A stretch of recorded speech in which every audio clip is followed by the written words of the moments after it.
The story follows Noah, a 23-year-old woman who is desperate to find a boyfriend. She spends a lot of time on online dating apps and has gone on several dates, but each one ends in disappointment.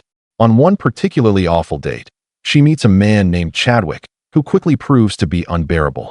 He constantly makes misogynistic remarks, brags about his money, and even assumes Noah will pay for their dinner. As the conversation goes on, Noah becomes more and more irritated and decides to leave. Before she can go, Chadwick throws a few cruel comments her way, calling her a letdown who wasted his precious time. Noah, too tired to argue, simply walks away.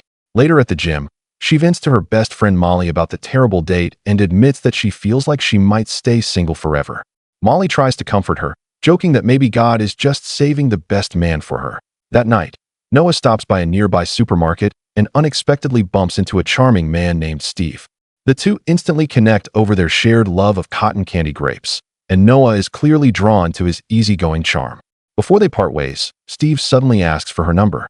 Eager for a chance at something new, Noah gives it to him without hesitation. The next day, she excitedly tells Molly about Steve, describing him as handsome and personable. The only problem is that he hasn't texted her yet. Molly jokingly suggests that he might already be married.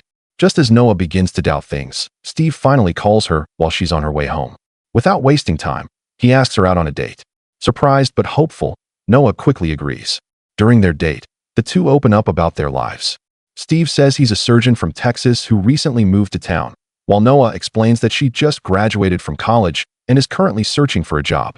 They also bond over the fact that both of them live alone and no longer have parents. Steve mentions that his demanding career leaves him little time for social media or dating apps. After the date, Noah invites Steve back to her apartment.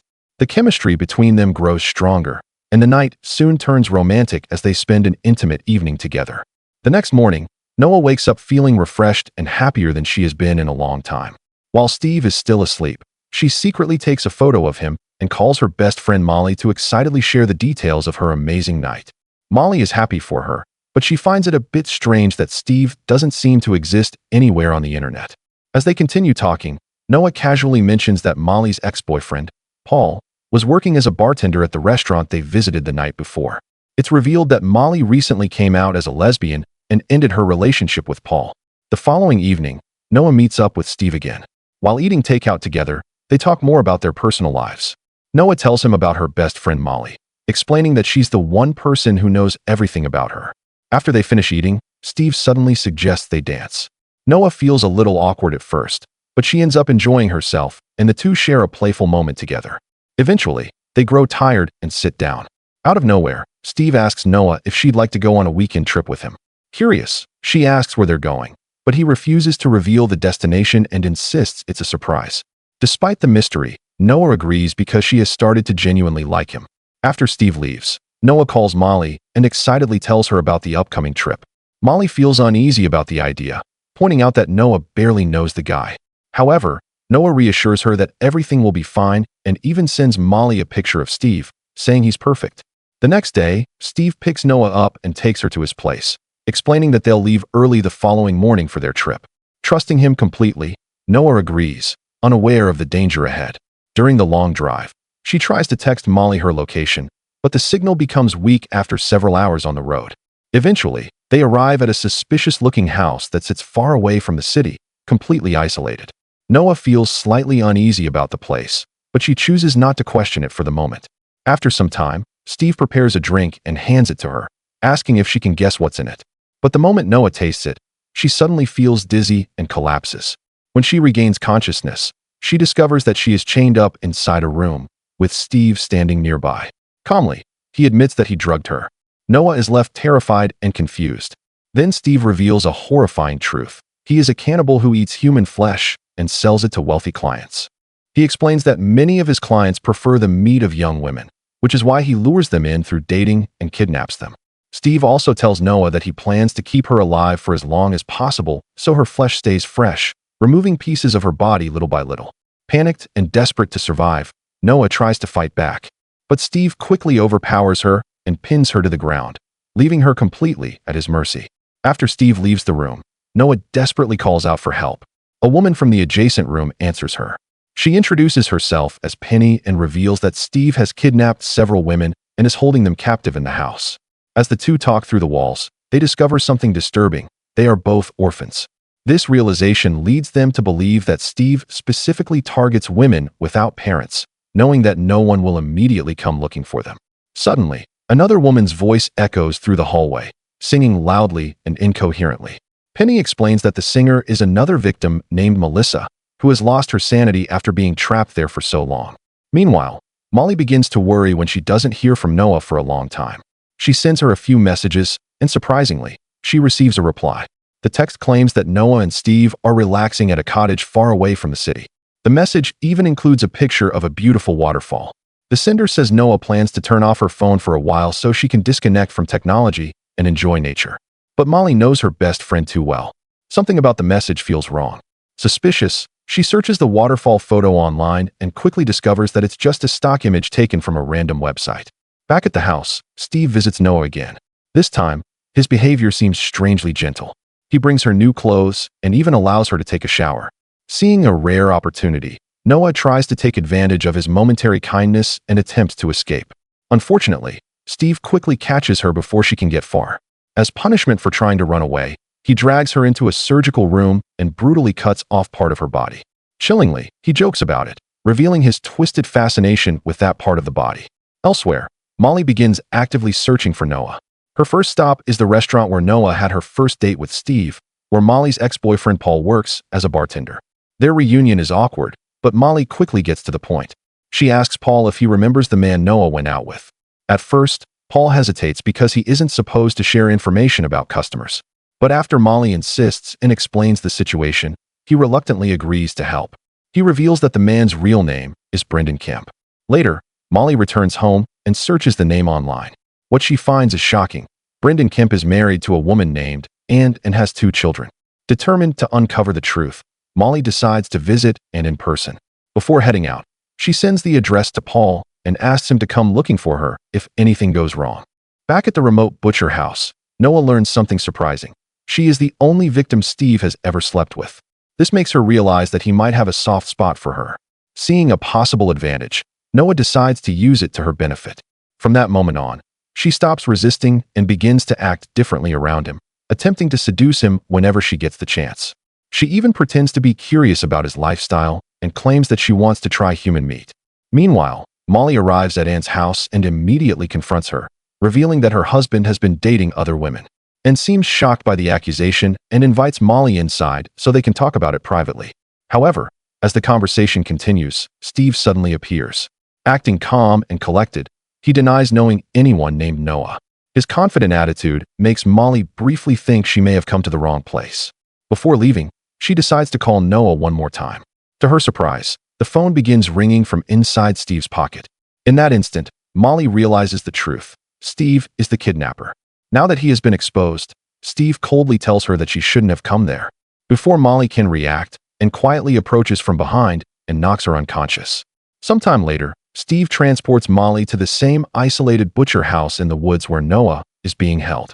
After securing Molly, he returns to Noah, brings her new clothes, and invites her to join him for dinner. In another moment, Anne is seen in the bathroom removing her prosthetic leg, revealing that she has a fake limb. This strongly suggests that she was once one of Steve's victims before eventually becoming his wife. During dinner, Steve and Noah share an unsettlingly calm conversation, almost like a normal couple. Noah asks him how he first got involved in such a horrifying business. Steve explains that he tasted human meat for the first time when he was 18. At first, he feared getting caught by the police, but he soon became addicted to the taste. Over the years, his craving grew stronger, and he began connecting with others who shared the same disturbing appetite. Eventually, he discovered a secret network of wealthy clients willing to pay huge amounts of money for human meat. Through these connections, Steve turned his obsession into a profitable underground trade. After telling his story, Steve offers Noah a piece of human flesh to try.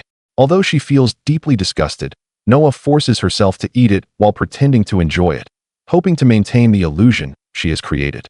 Later that night, after their disturbing dinner, Steve leaves to deal with Molly, preparing to use her for his horrific purposes.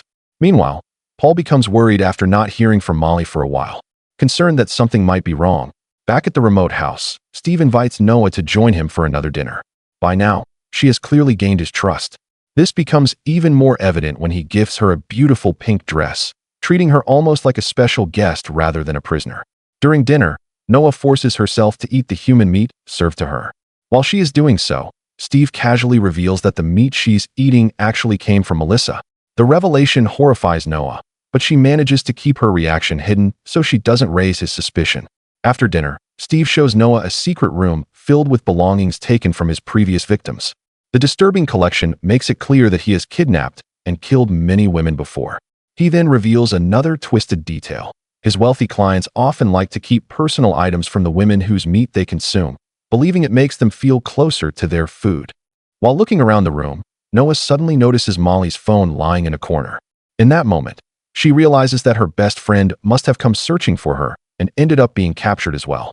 Furious and determined, Noah decides she has to act immediately. She knows Steve could turn on her at any moment, so this may be her only chance. Summoning all her courage, Noah asks Steve if he would like to dance. To her surprise, he agrees. As the music plays, they share a slow, romantic dance, and Steve, completely convinced by her act, eventually removes her handcuffs. Pretending to continue seducing him, Noah leads Steve toward his bedroom as if she plans to pleasure him. But instead of following through with the act, she suddenly attacks him, biting him severely and leaving him writhing in pain on the floor. Seizing the moment, Noah grabs the keys and runs. She quickly makes her way to the locked area where the other victims are being kept. Inside, she finds that most of them are already dead. However, Penny and Molly are still alive. Noah hurriedly frees them, and the three women attempt to escape together. But just as they are making their way out, Steve suddenly appears and attacks them. Despite being injured and facing three opponents, Steve initially manages to overpower the women. However, his injuries begin to take their toll, and during the struggle, he eventually collapses and is knocked unconscious. The women grab Molly's phone and flee the house, desperate to escape. However, they don't get very far because Penny is missing a limb, which slows them down significantly. Before they can reach safety, Steve suddenly reappears, this time holding a gun. He fires several shots at them, but luckily every bullet misses. At the same time, Paul arrives near the house after tracking Molly's phone using GPS. Just as he approaches the property, he hears the gunshots. He immediately drives away of the vicinity.